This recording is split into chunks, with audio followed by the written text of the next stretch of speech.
मित्रों नमस्कार। आज मैं आपको त्रेता युग की एक कहानी सुनाने जा रहा हूँ। तो केकय देश में केकय नाम के एक राजा थे, जो माता कैकेयी के पिता भी थे। तो उनको एक अद्भुत वरदान प्राप्त था। वरदान क्या था कि वो पशु पक्षी जीव जंतु सबकी भाषा जान जाते थे। लेकिन उनको यह वरदान प्राप्त था कि यदि आप यह रहस्य किसी को बता देंगे तो आपकी मृत्यु हो जाएगी। तो राजा यह रहस्य किसी को बताते नहीं थे। तो एक बार क्या हुआ कि राजा साहब भोजन कर रहे थे, उनकी रानी भोजन परोस रही थी। जो रानी साहिबा थी कुछ भोजन लेने चली गई अंदर। तो राजा ने क्या देखा कि चींटी है, उनके थाली से मीठा का छोटा सा कण लेके चली जा रही है। रास्ते में दूसरी चींटी मिली उधर। तो चींटी ने कहा कि बहन, ये सब कहाँ से लाई हो, हमें भी थोड़ा दे दो। तो उसने कहा वो देखो थाली में बहुत सारा रखा हुआ, जा तुम भी ले लो।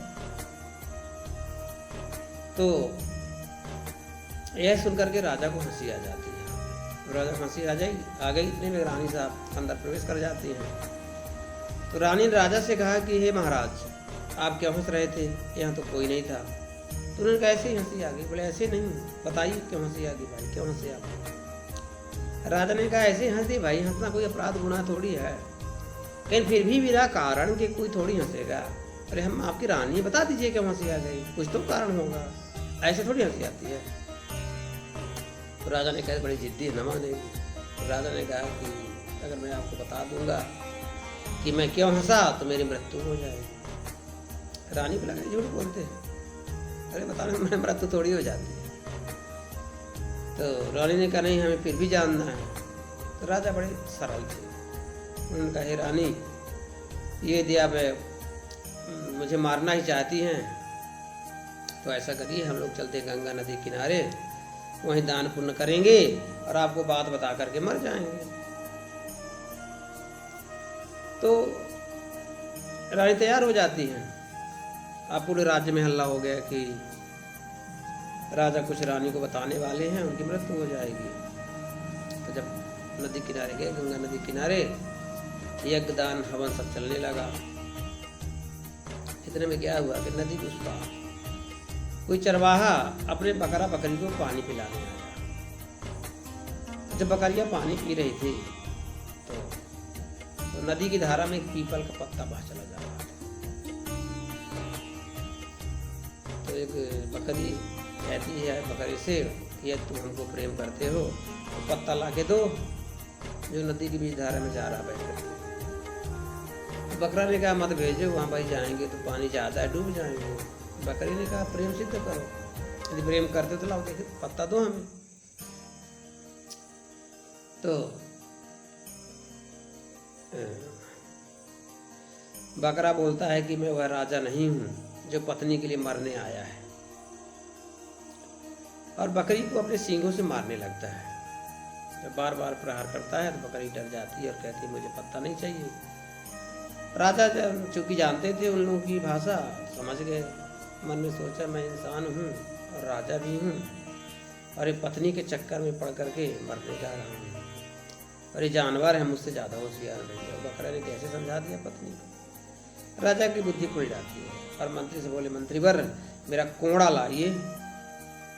मंत्री कोड़ा ले आया। राजा ने कोड़ा निकाल के रख लिया, रानी को बुलाया। हे रानी साहबा, वह बात आप जानना चाहती हैं जिसे बता करके मेरी मृत्यु हो जाएगी कि ना, इसलिए तो अपन लोग आए हैं यहाँ नदी किनारे। तो जानना चाहती जी, हम बताइए। तो राजा ने कोड़ा निकाला, रानी को कोड़े से पीटना शुरू कर दिया। कई कोने प्रहार किए।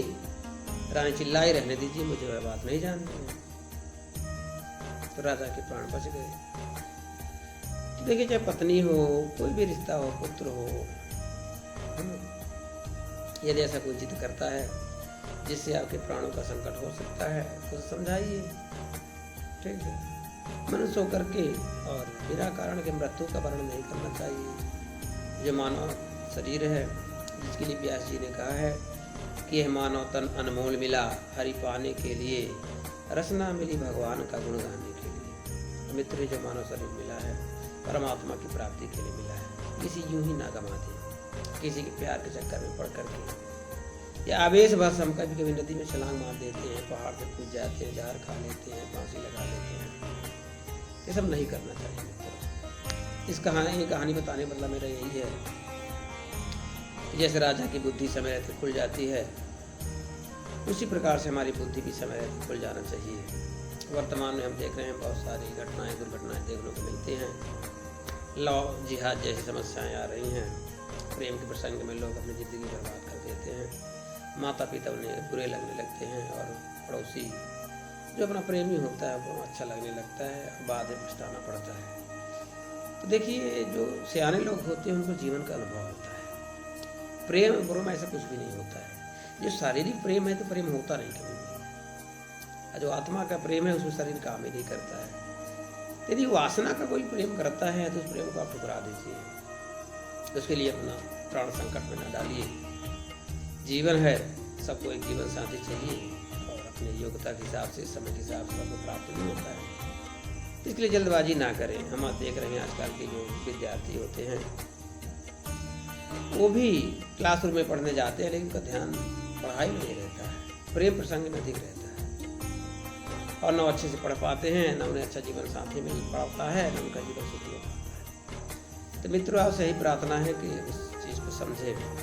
जो हमारे गुरुजन हैं, जो हमारे माता पिता हैं, हमारे बुजुर्ग हैं, सियाने हैं, जो सीख दें उसको माने जरूर, क्योंकि उनको जीवन का एक लंबा अनुभव हो जाता है। वो समझ जाते हैं कि किस चीज़ का परिणाम क्या हो सकता है। प्रेम एक आवेश है जो वासना का कारण होता है, और उसे हम प्रेम समझ लेते हैं।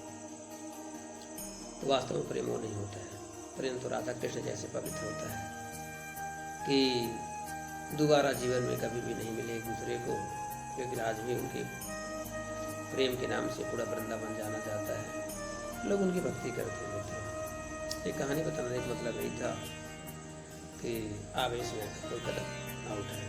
ये कहानी कैसी लगी मित्रों, कमेंट बॉक्स में जरूर बताएं, और किस प्रकार की आपको कहानी सुननी है ये भी हमें बताएं, तो हम आपको अच्छी अच्छी कहानी सुनाते रहेंगे। जय श्री राम मित्रों।